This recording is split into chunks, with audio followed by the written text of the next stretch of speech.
You want to keep that data inside your DMS, inside your CRM, on a AI platform that was trained specifically on automotive, only knows automotive, can speak automotive, and that is what customers are looking for. And the smart dealers are really putting their money behind this as well, both investing in companies like Stella, but also using it themselves within their dealership groups.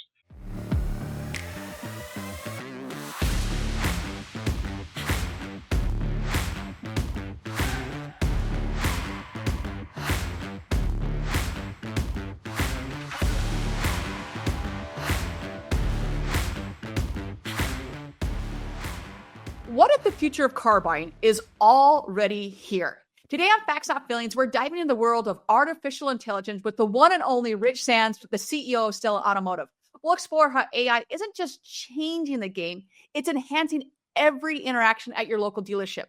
From AI that schedules your service appointments to systems that learn your preferences, discover how technology is making automotive retail faster, smarter, and more personalized. Rich, welcome into the show. How are you doing? Great. Thanks, Brooke. Wonderful to see you again. Thanks for having me. Appreciate it. Always good to see your bright and smiley face here. So always, it makes my day. We always have good conversations. We have a few good laughs, everything in between. So really, really excited to have you on the show. Great. Thrilled to be here. So much going on in this space, and you're always on top of it. I love coming on your show. A lot to share with your audience today. So I'm excited to tell you where we're at. Me too, man. We were just, we had NADA here just a month ago-ish. We're going to round it to month, probably like a month and a half ago. But there's so much from that. I mean, there's just, and you guys are just constantly, I remember when I was first introduced to you all, which was a while ago. I feel like it was like 3 years ago, probably. And how much you guys have advanced since then. So with that, let's just jump into this bad boy. So can you start by discussing the unique impacts AI has specifically on automotive retail? Sure, you bet. So, I mean, yeah, Brooke, since we spoke, over a year and a half ago when this all started, this was just a new technology just entering the dealer space. What originally occurred was there was a problem at the dealership with answering phones. And as the dealerships are coming out of COVID, finding the right staff and the right skill set to answer your phones 24/7, first ring, professional, and be able to effectively solve or address the consumer's desired outcome was a huge challenge. I mean, in fact, it still is today. So this was really the entry point for AI into the auto retail landscape. Specifically, it was around answering the phones. And being able to answer the phones is not easy. Being able to have a reliable, credible voice AI system in place that knows your dealership, knows your brand, can speak on your behalf is not a simple task. But the AI technology had come so far and continues to advance where now we trust AI systems to be able to step in and be able to handle those phone calls, whether it's inbound phone calls, text, or web chats. Really meeting the consumer where they're at and how they want to engage your dealership is key. So I would say that what we've seen is the absolute explosion of dealers learning about and then becoming to grips with and accepting that AI can help their dealerships. But again, around extending dealer profitability, efficiency, around the consumer journey. And something with that one of the things that I love so much when I sit on these demos all the time. I do this a lot. I was very first introduced to you guys, and I was introduced to a bunch of other companies as well. What I liked in them specifically was the fact that it's someone, I can't remember who made this analogy, but it's like, it's like when you go to a self-checkout. You can do it yourself, which is great. Or you can say, hey, I need help. I'm going to go to the checkout lane that actually has a human there. And what that is, as soon as you say human or whatever, something along those lines, you're directed to that. So it's smart enough to understand that. Right. The other thing that was so crazy to me, I was listening to some example phone calls, and it was nuts how I personally couldn't understand the dialect of the person on the phone. But yet Stella's over here. It's like, it said this, this, and this. I'm like, how do you know what this says? Like, I don't even know what they're saying right now. So speaking of AI, like that, there's a lot with that. It sure is. I mean, it goes beyond that into intent. So the AI can understand, first of all, it knows who you are with first ring. So it picks up on the first ring. It knows who you are. It knows your entire history with the dealership instantaneously. It knows why you're probably calling if there's a cadence or sequence to the intention of the call. It can match the call with any outbound customer engagement we'll talk about in a few minutes. But with that type of knowledge, when the phone rings, is extremely powerful. It creates a much more effective and efficient customer conversation right out of the gate. So as soon as that phone call is picked up, the AI is working to address your desire immediately. And then with that, we track the voice, the tone, the inflection, the sentiment, so that we can understand if the AI should continue the conversation with whatever the path may be, booking the service appointment or explaining questions or answering questions, explaining situations to the consumer, or is this better to be handed off to a live human? And the AI can analyze that in real time so that you are never putting your guest in an uncomfortable situation where they're trying to hit zero per person or your or agent or service advisor. We're ahead of that, so we just know based on where that tone is going. And yes, dialects all across the country, different tones and inflections, and the way we enunciate words or inflection or what we call utterances. Those are all detected in real time, and they can be properly channeled and responded to through the AI. And again, if necessary, we can hand that off to a live person, so it's a very smooth customer experience. And that's what we've all come to love. Like, as someone that used to fly Delta all the time, I would call in and they would know automatically, oh, hey, Brooke, she's blah, blah, blah status. And they knew immediately what it was. Oh, you're calling about the flight disruption. Blah. So it just makes everything so much easier. So as we were talking before the show, that we were just exchanging some fun stories about AI, and they're not all created equally. Like, they are not even remotely the same. So what should dealerships consider when evaluating AI solutions? Great question. And I mean, we were joking before with where AI is going in society, and there was a lot of topics around this. Number one is that across all aspects of society, we are seeing AI come into our lives on multiple fronts, whether it's hospitality, travel, you name it. And so there is a portion of the consumer out there that expects and prefers AI. A recent study, in fact, had 31% of dealer customers prefer. And I stress that word, prefer, using an AI. And then I questioned and had conversations with how many are okay with AI, or are comfortable moving forward with AI. Maybe they don't prefer it, but they're okay with it. I mean, it's well over 50% there at that point. So you have a large portion of your local consumer base that actually would prefer working with the AI. Why? I mean, have you ever experienced talking to a dealership live on the phone? I mean, it can sometimes be a less than pleasant. I don't know what you're talking about. Right. So no, all AIs are not created equal. And I'll even stress a little bit that you must have, and I'm going to stress must have, is an AI that's built and trained and learns on the automotive retail language, and a system that keeps the dealer data, particularly the dealer data and the customer data, at the dealership. The data does not go anywhere. What I would advise against is any application or fly-by-night company that comes along that is sending the data through ChatGPT or through open source AI. Just be mindful of that, because there are potential opportunities for data degradation, privacy, or security risk. You want to keep that data inside your DMS, inside your CRM, on a AI platform that was trained specifically on automotive, only knows automotive, can speak automotive, and that is what customers are looking for. And the smart dealers are really putting their money behind this as well, both investing in companies like Stella, but also using it themselves within their dealership groups, because they understand the value of where their customer mindset is and how they want to represent their store with their customer, with their guests live on the phone or through a text or chat. And I just want to point out one thing that you said there. As we were talking beforehand, and Brian Kramer was on the show back in January, and I had seen something online that said, hey, I'm apparently AI famous. And so I was like, I'm just curious. I'm going to throw my name into ChatGPT. It was pretty freaky, the stuff that it knew, considering a lot of it was not public knowledge at all. So we all know that our information is sold. We all know that our wonderful phones, they listen to everything we have to say. That being said, I am pretty vigilant about making sure nothing is selling my information. And obviously there are a couple companies out there that either something out there is selling my information for it to know so much about me that is very personal information. I'll also say is that, to your point, what you said is that a lot of people don't understand is that I use AI, I use ChatGPT all the time. It's great. It's fantastic. I love it. What people don't understand, though, is if you're taking very sensitive information, whether that's financials, whether that's PII, whatever, and you're throwing that into ChatGPT, that is now public knowledge for ChatGPT. So you're trying to stay all nice and stay in color inside the lines, but what you don't realize is as soon as you go into ChatGPT, now that's all public knowledge. And so really looking at saying who has access to my data, is it going to affect me one way or another? Because that is a really, really big portion of it. It sure is, absolutely. And that's why I think it's important for dealers to understand this going in, which is why the value of these conversations are so powerful. You really want to protect your customer, protect your dealership, protect that data. You don't want to open that data up to any third-party entities that are going to use that for marketing purposes or any nefarious rationale. Really keep your data inside your dealership, protect you and your customers' data, and then provide a world-class customer experience through an AI platform that's trained specifically on automotive retail. Yeah.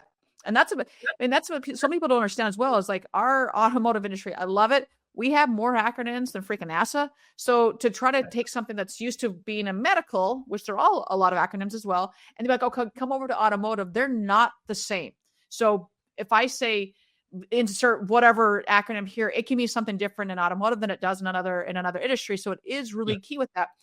I think as well as that, there's like, we talk so much about integration, how integration is obviously very important in our industry. It's sometimes very hard to come by because we have so many walled gardens. But speaking of that integration, how should dealerships and what integration should dealers be looking at when it comes to that AI company? So the integrations are key. I just was giggling because I was laughing about your last comment. I mean, if you want to go have a conversation about Super Bowl or how to make a great recipe, you've got other platforms for this. But you're dealing with a guest calling a dealership. They want to have a really fast, efficient experience, and which is where these integrations come from. And so let's go back 5-10 years, and these dealer DMS systems and CRMs. These were pretty closed off systems. They have since been opened up so that there's a lot of incremental additional value that we can all drive, both the dealer and tech companies like ourselves, to your customers. So the integrations are key. So really the focus here has been on certified integrations. There's multiple types of integrations. You can do basically the hard, the medium, or the easy. We chose and we continue to choose to do the very, very hard. So we do the deep certified integrations with all of our tech partners. Why do we do that? Number one is safety. Data safety and security always comes first. We also want to have a robust conversation with our customers so that if we're able to read and write to the database within the dealership, that's accomplishing the guest's desired outcome, whether it's booking an appointment or finding the optimal hours, store location, or being able to route to the certain individuals that work at the store. We want to make sure that guest gets to where they want to be, accomplish tasks as quickly as possible. And to do that, integrations are key. So lesson learned early on is you've got to think a significant amount of time, energy, and effort into these integrations. I recommend the certified integrations if a dealer is looking for a AI partner. The certified integrations provide the next level security, SOC 2 compliance, things of that nature. So, and then from the business standpoint, where this is tied to where this is going as well, because these integrations really point toward the future of how we can provide more value to the dealers in terms of offloading work off of the employees, not to replace their jobs. I want to stress that this is to help make the employee more valuable and be able to do more productive things during the course of the day. Just like the cell phones and fax machines and email and internet have helped employees through the course of history, so will AI. And that's what we're really here is we're enabling humans. This is a people-based business. We are 100% for the people and for employees and for guests to connect. And we are just a tool of enablement there that helps bridge that gap in a more meaningful way. So that when there is a live conversation between human employee and the guest, it's a very powerful relationship-based conversation that will help drive long-term customer retention at that rooftop. So all this ties back to integrations. We're having a really smart AI platform that's reading information through the tight certified integrations on a platform that's trained on automotive retail, talk dealer, as we say. That's key. And we're able to represent the dealer, represent their brand in a very professional, consistent manner, and in a way that the guests want to be interacted with. And that is, I mean, that's something that I constantly hear, like, oh, AI is going to take over everything. Like, well, no, AI is going to take care of those repetitive tasks that I don't want to do. You don't want to do. Do you really want to be sending, from a text standpoint, 10,000 text messages? Think what else you could be doing with your time if you had that. Oh, I know that the majority of people are calling in statistically on service. Well, they're also checking to either book service or check on the status of their whatever's getting out with their vehicle. Well, if that's the case, we know that. So why not make it a little bit easier and only get those people that need to talk to a human being? Okay, then, because so many phone calls come in. I mean, I know that there was a study done, I want to say it was probably 3 years ago at this point, where 83% of sales calls, the sales like Google ads, were service calls. So that's a whole other situation, but the majority of your phone calls, if you go and look, are going to be service related. So what are you doing when they're trying to take care of vehicles in the bay and you're trying to answer a phone call? I mean, it just makes everyone's life so much easier. So with that, because it is taking over so many repetitive tasks, how is this specifically going to enhance the customer engagement at dealerships? Great question. So number one is it's answering the call first ring. So no more Ring, ring, ring. Thanks for calling so-and-so dealership. Press 1 for sales, press 2 for service, 2. Ring, ring, ring. Hi, how can I help you? Hold on 1 second, voicemail, or hold the line. No, that's gone. This is now, hi, in this case, hi, I'm Stella, how can I help you? Simple. Just that fast and simple and get right to the point. So the customer engagement is completely different, or you can text the dealership, or you can web chat the dealership. So we work in this omni-channel or multi-channel environment wherever the guest wants to be. And so we've really focused on where is that customer engagement want to be? Where does the customer want to be? Where do they want to go with this information? There's stats out there where I saw recently 158, almost 160 phone calls are missed every month at the dealership. And what does that represent in terms of on the fixed side, from an average RO price or a new vehicle sale, the amount of phone calls that are just simply missed, or they go to voicemail, or they go in this endless loop. Those days need to be over. We're just advancing this industry past that moment in time into the next generation of real-time customer communication interaction, which is where the guests want to be.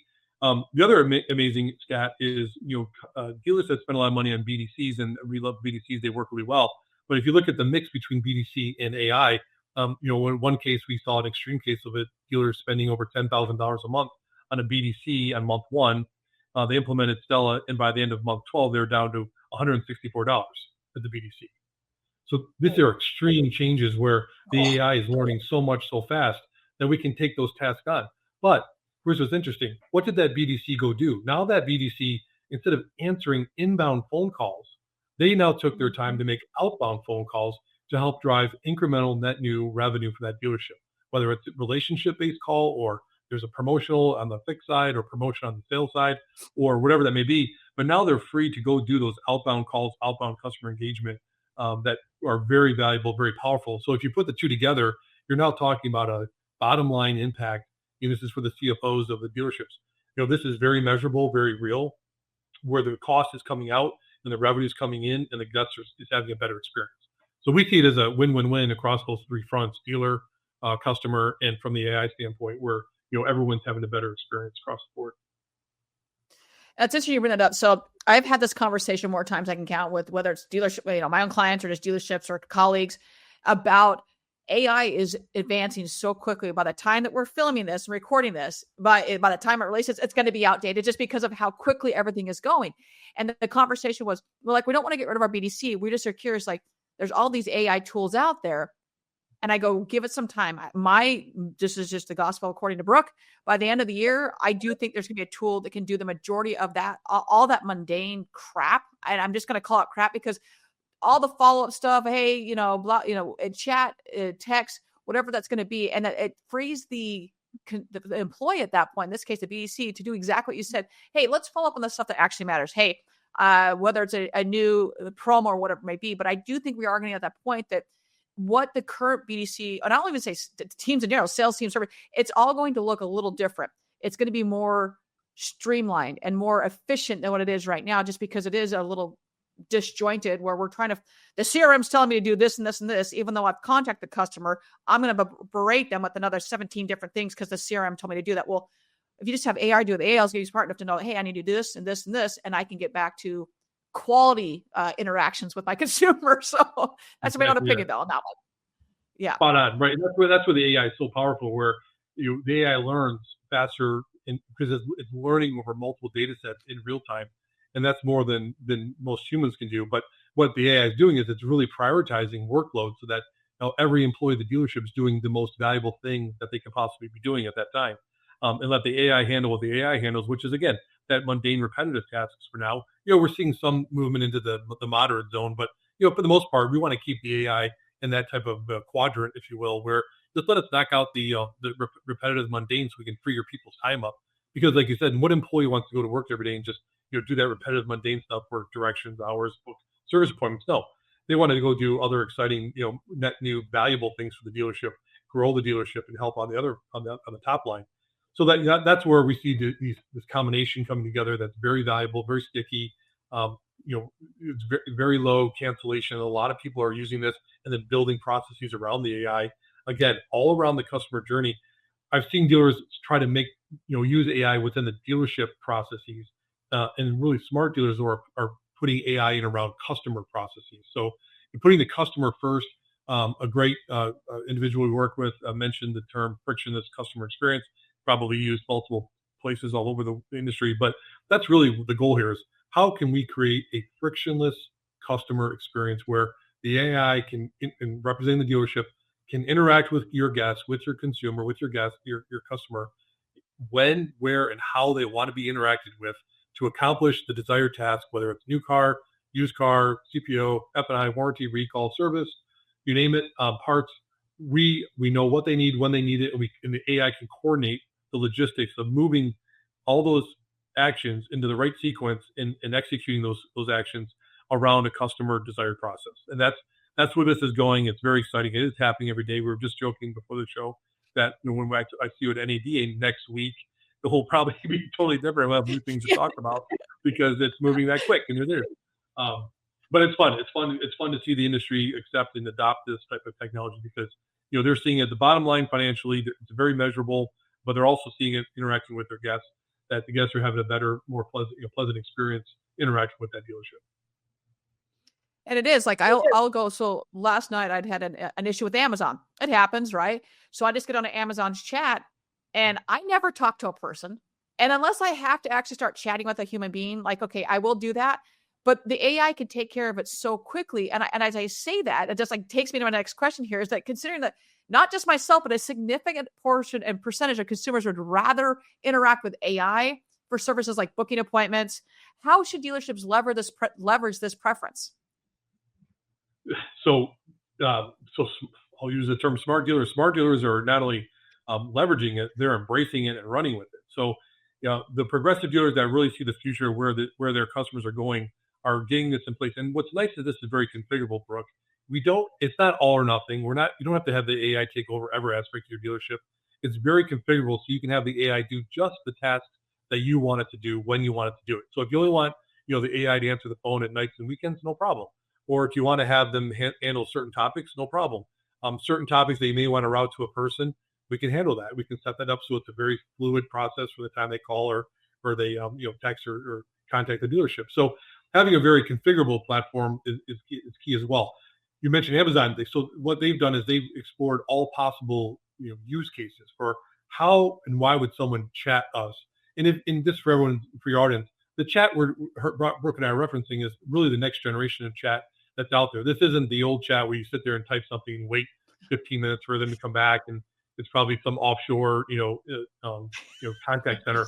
No. This is live AI interaction, looking across your entire history with that company, with that dealership in this case, and the chat's able to zero in exactly what you want when you want it, and then be able to provide the use case for the dealership. So how the dealer wants that situation to be handled is exactly how the AI will handle it. It will not go out of bounds. It will not do something it's not supposed to do. It does exactly as it's told, but it does it in a very friendly, professional, efficient manner. And I think that's really what we're talking about here is how can dealers incorporate a tool that will help them become more efficient, help their sales effectiveness, help their service effectiveness, increase throughput in terms of on the fixed off side, probably increase on the variable as well. But most importantly, create that frictionless customer experience. We don't want to throw machines and machine learning or any sort of rigid recordings out there at people. This has got to be a dynamic, almost human-like voice that's just friendly, pleasant, and effective, and gets really navigates the customer where they want to go. And that's where we're at. That's where it's moving at light speed. And what's going to happen here over the next year? I'm so excited because it's going to really start completing the circle around starting out with our conversation around inbound booking appointments. Now we're moving into outbound customer engagement, audience activation. This is really a powerful tool platform that a smart dealer can use. And really, I recommend a single AI platform. You don't want to manage multiple contracts and multiple AI tools that they need to integrate. Just go with one that's trained on automotive. Your data safe, can handle the inbound, the outbound, full circle, so that you can really measure and manage your business around how effective you are and provide that great frictionless customer experience. And going back to the customizable part, that was something in particular. I know I think it was 2021. It was a hot minute ago. And there was a group that was looking at Stella, and we were going through, and at the time they had an OEM that had a lot of issues with car theft. And so they literally like, we cannot take any more into the service space. So anyone that would call in on that specific problem immediately was routed to a person. Like they're not even going to try this because it's something bad will happen. But they're like, we don't know how far we out are. We can't get the parts. There was supply chain issues. So it was all over the map. And in a time that was a little dicey, you guys were able to come in and say, okay, no, we can do this and this. And that was 4 years ago. And so at the time, I remember thinking, well, that's kind of cool. They can do this to know that, okay, if they say this certain word, or if they're calling about this, or if I call and I can see that they've got this model or whatever it's going to be, hey, let's route them to somebody else. Like that was such a godsend for the group, because we're like, hey, we can see this now, and they're not constantly trying to battle. Oh, wait, someone just booked that. We actually are booked out 60 days because we are overflowing with vehicles right now. So that was one thing in particular for me when I looked at it. And I was like, oh, that's really cool. I personally didn't know that at the time when I was first introduced to you guys, which was really cool. Yeah, and so what's powerful is like the key word, the key topic. So if someone calls about a particular vehicle or a recall or a new vehicle that's for sale or a certain service special, whatever it may be, we can send them on a unique path, which is completely set up by the dealer. For example, VIP customers, they get a totally different talk track, different experience, different way of booking than a standard customer. Keywords like for recall, we can send them down a certain path to make sure that we validate the recall live during the call. We can understand, is it an open recall? Is it a parts-based recall? Is it a non-parts-based recall? So is it a software thing? We can handle all those conversations. And then really the AI is looking across this, and I dare to use the word predictive, but we can start to see the key trends. And the key trends is what this is all about, which is what can I do as a dealer to get ahead of some of these key trends so that we can be in better position for having the right parts available, the right vehicles available, the right capacity available in our service bays, the right technicians available to meet the near-term demand that we're seeing from our customer base. And we're able to provide that insight faster and cleaner than ever before. So it's really exciting time. It's crazy. Like the technology is just insane that's out there. I mean, and so often it used to be like, I'll go to the chat thing or any type of AI, like you saw, you're like, oh, I just want to talk to a human. And there's still companies out there, not just in our industry, but a lot of different industries. Like I was yelling at an AI company, or not a company, a phone tree this morning. And I was like, just get me to a human. Like, I just need to talk to a human because you're not understanding anything I say. Doesn't matter how many times I hit the button. Like, I can't get to somebody. So, but to really embrace that. So as AI just continues to evolve, like at a light speed, what future developments do you see influencing automotive retail next? So there's going to be several. I think the big one that we're going to see is a path towards unified data layer. What I mean by that is I think there's a lot of different data out there that exists across the dealership. I saw stats, something like 50 to 70 different software platforms exist within a dealership just to keep a dealership operational. With that comes 50 to 70 different data sets.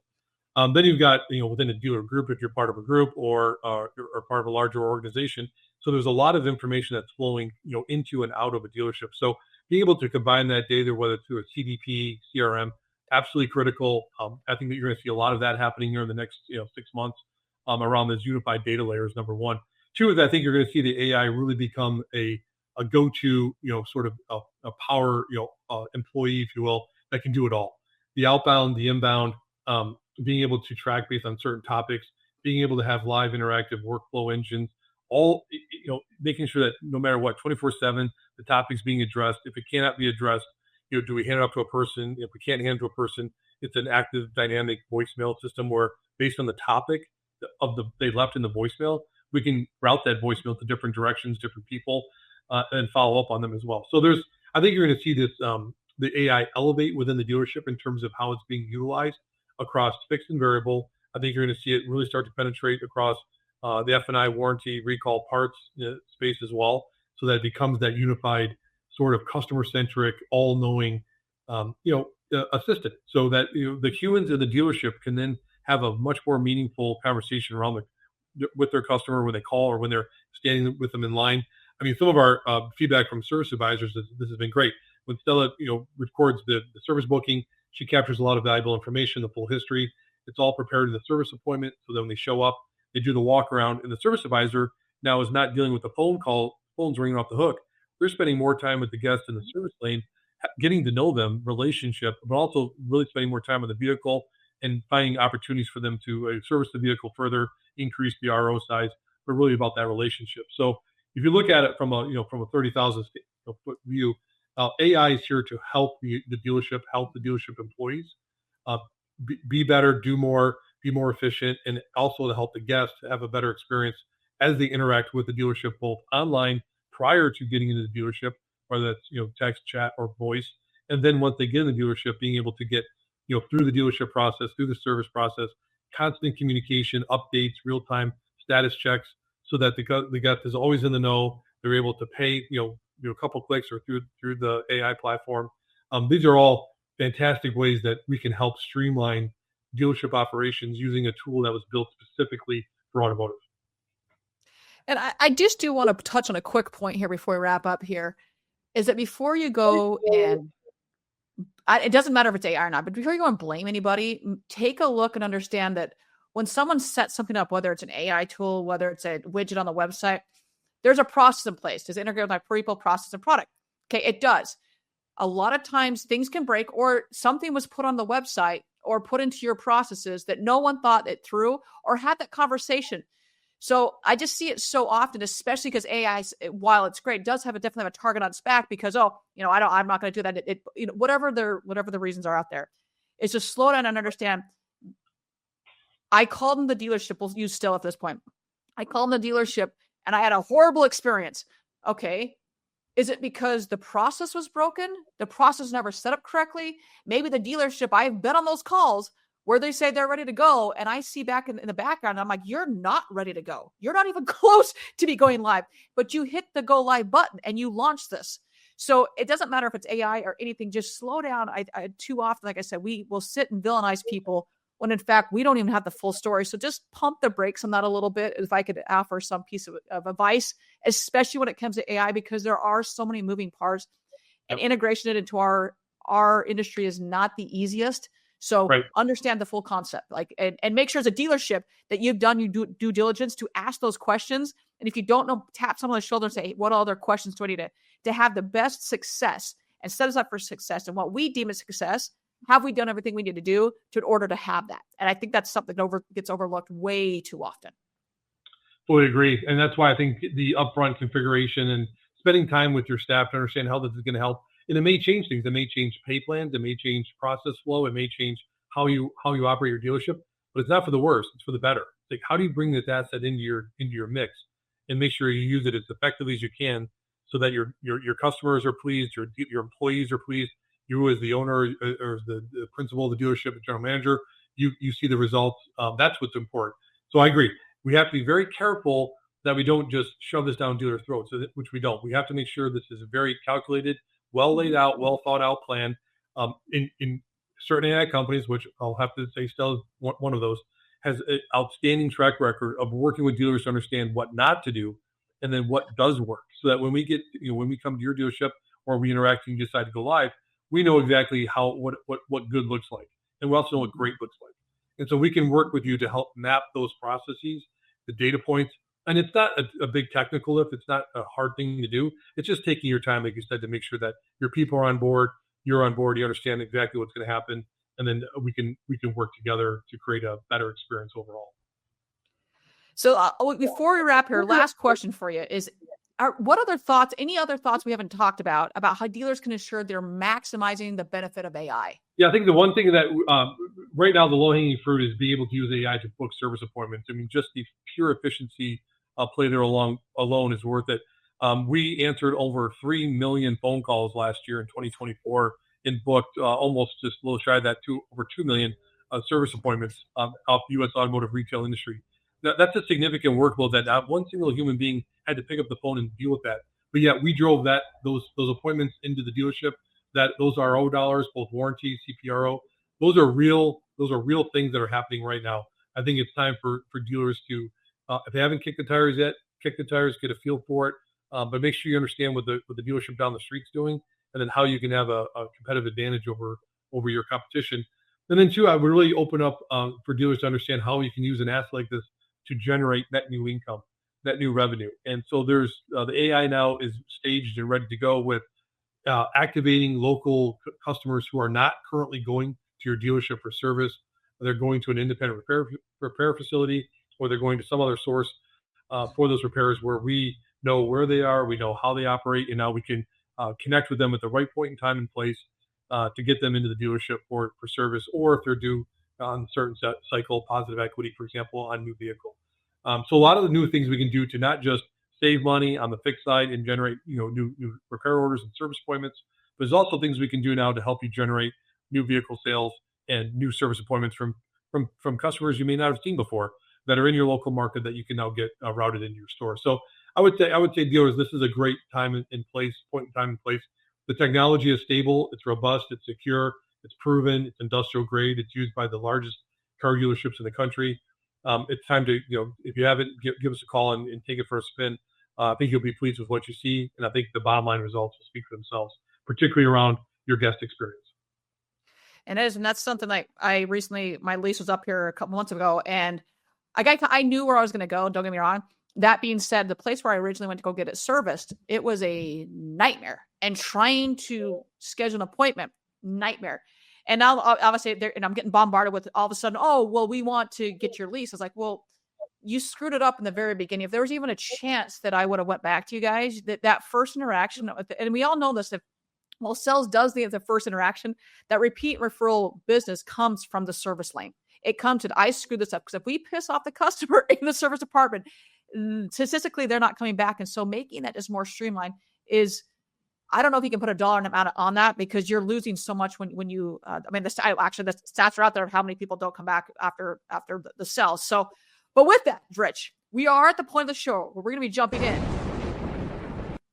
to the lightning round with you. So for those that are watching, you can see his QR code right below here, but those that are listening in podcast land, how can they get in touch with you and how can they find you?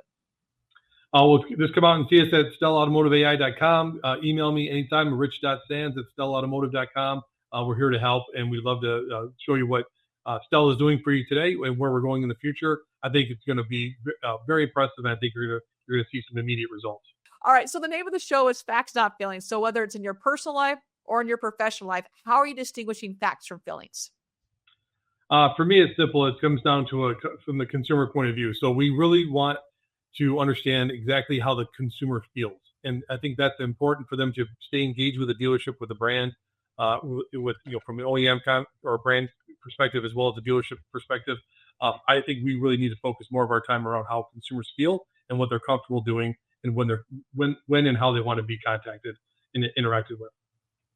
Amen to that. Literally just had this conversation, that exact conversation with a client group, that I just go, I don't care what you guys, not that I don't care. It's what the consumer is feeling. It's what the consumer, you may feel that they're clicking on this and this, but in fact, it's this, and their experience is all disjointed because of X, Y, and Z. So I 100% agree with that.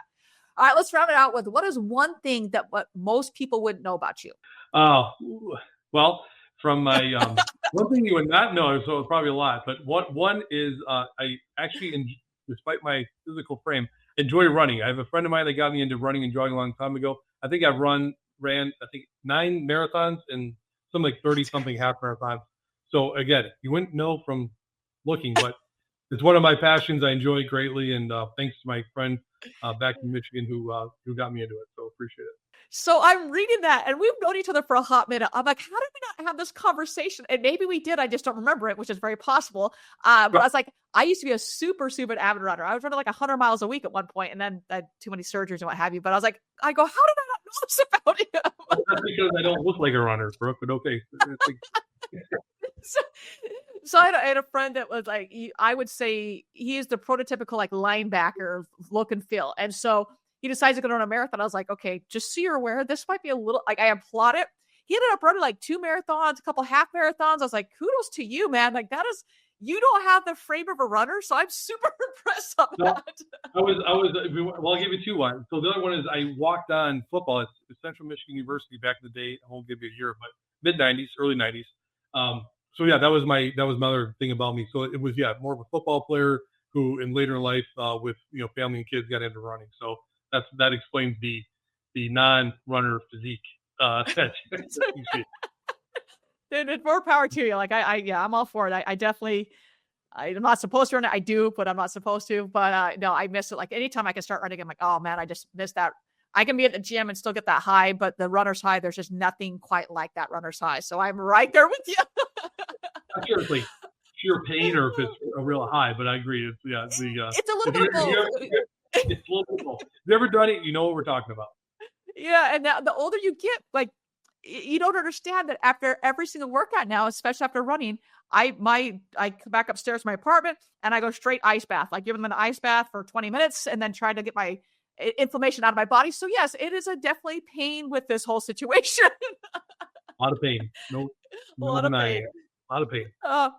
Well, Rich, thank you so much for being on the show, and just for everything you guys are doing at Stella. Like I said, I've had the pleasure of knowing you for a hot minute, and I just love to see everything that Stella's doing and what you guys continue to do, and to have the dealer first and foremost as you go through all this. So just thank you so much with that.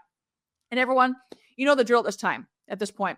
Find a way to serve. I don't care if it's opening a car door, give me a kind smile. Just do something to better someone's life and bring a little bit more joy into their life today. With that, everyone, we'll see everybody next week.